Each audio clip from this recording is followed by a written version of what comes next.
Bonjour à toutes et à tous et bienvenue dans cette nouvelle vidéo du Salon des Arcanes. Excusez-moi, j'ai été perdu dans mes réflexions, puisque dans cette vidéo, je vous parle du Fairy Tail Tarot, à ne pas confondre avec le Victorian Fairy Tarot, qui n'a absolument rien à voir, mais je viens de vous tourner la vidéo du Victorian Fairy Tarot. Je vous publie cette vidéo-là le lendemain de celle-ci. Bref, et pourquoi je me suis perdu dans mes réflexions, petit aparté, excusez-moi pour la digression, c'est que dans cette vidéo, je vous ai dit qu'il existait, qu'il avait existé, fut un temps fort lointain, j'en sais rien, mais en tout cas, fut un temps, une version française.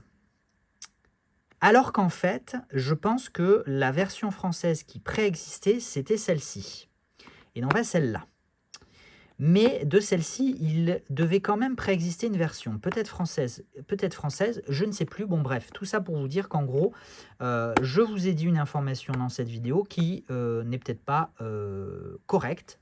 Et dans celle-ci, du coup, j'allais aussi vous dire qu'il avait existé une version française, mais dans le doute, je préfère mettre un énorme conditionnel là-dessus.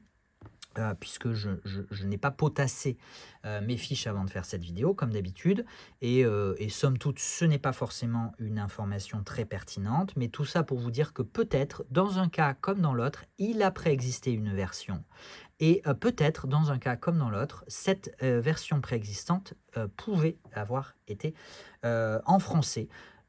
Mais dans le doute, voilà, on reste dans l'hypothèse du possible, du peut-être. D'accord? Mais sur ce, on va quand même se focaliser sur le Fairy Tail Tarot. On reste dans le domaine des fées, même si, puisque Fairy Tail, conte de fées, le tarot des contes des fées, de Lisa Hunt. Lisa Hunt, vous la connaissez très probablement, et en particulier ces dernières années pour le Pastoral Tarot, qui avait eu un énorme succès. Donc Lisa Hunt, c'est une créatrice de jeux et une illustratrice plutôt très cotée dans le milieu du tarot et chez les éditions US Games, puisque le Pastoral Tarot est aussi aux éditions US Games, et il me semble qu'elle a aussi fait un tarot et un petit Lenormand sur Fairy Creatures, peut-être. C'est peut-être ça, hein, et aussi Ghost and Creatures Tarot. Bon bref, vous retrouvez bien évidemment tous les jeux de Lisa Hunt édités chez US Games dans la boutique du Salon des Arcanes. Et le Fairy Tail Tarot, vous le retrouverez dès demain. Je tourne cette vidéo le 30 décembre, je la publierai le 31 et elle sera en ligne sur le site. Le produit sera en boutique dès le 1er janvier. Voilà. Et évidemment, c'est chez US Games, donc je me réapprovisionnerai le plus rapidement possible. Ne vous inquiétez pas. Le jeu nous vient dans une boîte en cloche, boîte solide, 2 parties, illustrée avec ce petit biseautage là qu'on aime bien, qu'on avait découvert. Je crois qu'on l'avait découvert notamment sur le Ehrenberg Tarot, et j'avais trouvé ça très sympathique. Et puis ça change juste de l'encoche ronde, et qui du coup n'est pas, il n'y a pas le papier de couverture dans l'encoche, alors qu'ici avec ce petit biseau il y a le petit papier de couverture. Donc on a quand même une très très belle finition de boîte, même si ça reste une boîte assez simple somme toute, imprimée en Chine, très probablement, puisque vous savez que Made in China, voilà. Vous savez que les boîtes en dur comme celle-ci, à part la Chine, on n'a pas trop malheureusement d'imprimeurs à travers le monde qui sont en capacité de les faire à moindre coût. Le jeu vient avec un guidebook plutôt conséquent, quand même. On a une jolie, je vais vous montrer la trombine de Lisa Hunt, puisqu'elle est, elle est ici. Voilà. Donc on a bien le Fairy Tail, le Normand Deck, le Ghost and Spirits Tarot, et pas Creatures, le Pastoral Tarot, le Fantastical Creatures Tarot, voilà, j'ai un peu mélangé les deux, et le Wind Enchantment Oracle. Tous publiés chez US Games, absolument, je vous confirme, et disponibles dans la boutique du Salon des Arcanes. On a un peu plus d'une page pour chaque carte de description et d'interprétation avec une histoire, l'histoire référencée, puisque c'est un tarot aux références de contes et légendes. Donc on a l'histoire, la légende, le mythe indiqué, son origine. Hein, ici on est donc sur le 8 d'épée avec Diamonds and Toads, diamants et grenouilles et crapauds. Bon, je ne connais pas particulièrement, mais manifestement ça fait partie de la culture française. Donc soit je n'ai pas la bonne traduction, ce qui est tout à fait possible, soit ma culture française de cette légende est limitée, ce qui est tout à fait possible aussi. Quelques mots-clés et ensuite on a quand même une belle quantité. On a 2 très beaux paragraphes d'explication, d'interprétation de la carte. On va aller voir un petit peu pour les arcanes majeures. C'est encore plus développé. Voilà, donc on a... ça dépend. Sur l'un, on a un peu plus de développement que sur d'autres. Non, c'est à peu près similaire finalement. À peu près similaire. On a une petite introduction au jeu et on avait eu à la fin qu'on avait quelques propositions de tirage. Au niveau des cartes et de leur qualité, on est sur... alors, on est sur un fini. Je regarde un peu parce que c'est un peu particulier. J'avais presque l'impression que c'était une finition linen, mais en fait non, c'est juste l'impression, je pense. Qui m'a donné cette illusion d'optique. Vous voyez sur l'illustration, on a l'impression que le papier est tissé, mais en fait c'est juste l'impression, ce n'est pas le papier. On est sur une finition mate et lisse, qui paraîtrait presque brillante. Hein. On a quand même un vernis, alors c'est pas un vernis brillant, mais on a quand même un bon vernis sur la finition de la carte. Des tranches neutres, c'est une qualité mass market, évidemment. Donc, on est sur une qualité plutôt standard, mais on a quand même un grammage plutôt bon. Chez US Games, ils font quand même généralement de la plutôt bonne qualité pour des jeux de grande édition au tarif de grande distribution, hein, c'est quand même plutôt correct. Donc on a un bon grammage, on a une belle souplesse forcément, puisqu'on n'est pas sur du 350 ou 400 grammes mètre carré, mais plutôt sur du 300 ou inférieur, je pense.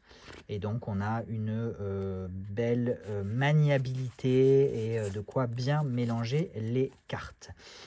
Je vous propose du coup d'aller découvrir les visuels de ce tarot si vous ne les connaissez pas déjà.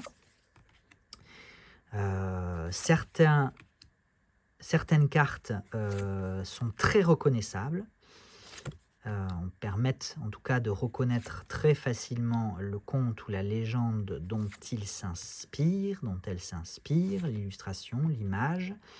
Et d'autres beaucoup moins. J'ai pas non plus une culture des contes et légendes très développée, mis à part les Disney qui s'éloignent un petit peu quand même des contes traditionnels.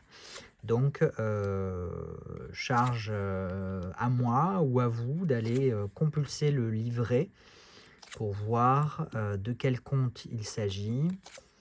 Et surtout de quelle tradition et quel message la carte peut revêtir, puisque donc les reines sont classées avant les rois, hein, ça devient c'est à la mode, on le voit dans certains jeux. Donc ici aussi, on a les personnages de cour placés en premier et ensuite les cartes numérales.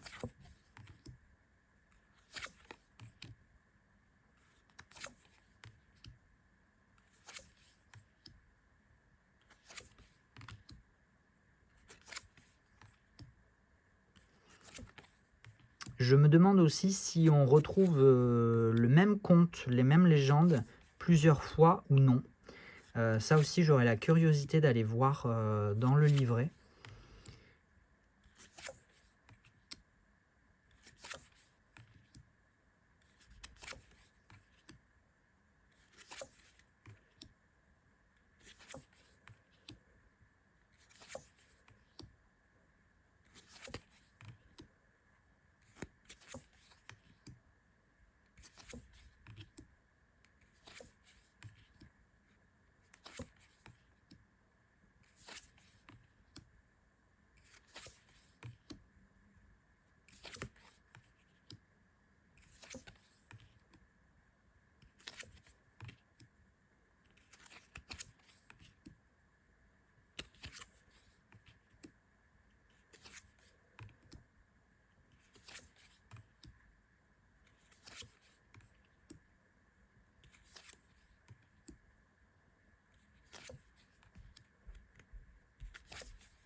Et on finit avec le 10 de Pentacle, le 10 de Denier. Pour ce tour d'horizon du Fairy Tail Tarot de Lisa Hunt aux éditions US Games, en espérant que vous avez pris plaisir à découvrir ou redécouvrir ce tarot inspiré des contes et des légendes du monde. C'est pas le seul tarot, ni le premier probablement à s'inspirer des contes et des légendes. Il y en a eu d'autres, il y en a plusieurs, mais c'est toujours agréable. Et on retrouve ici les dessins de Lisa Hunt si vous êtes friand. En tout cas, ce sont toujours de très beaux tarots. Lisa Hunt, ça fait partie des références incontournables du monde du tarot et que j'espère pouvoir un jour, peut-être, sous le nom Salon des Arcanes, traduire et éditer en français. Nous verrons bien. Voilà, je vous laisse pour aujourd'hui. Je vous souhaite le meilleur. Prenez soin de vous et on se retrouve très prochainement pour de nouvelles vidéos, de nouvelles présentations de decks. À bientôt. Ciao, ciao.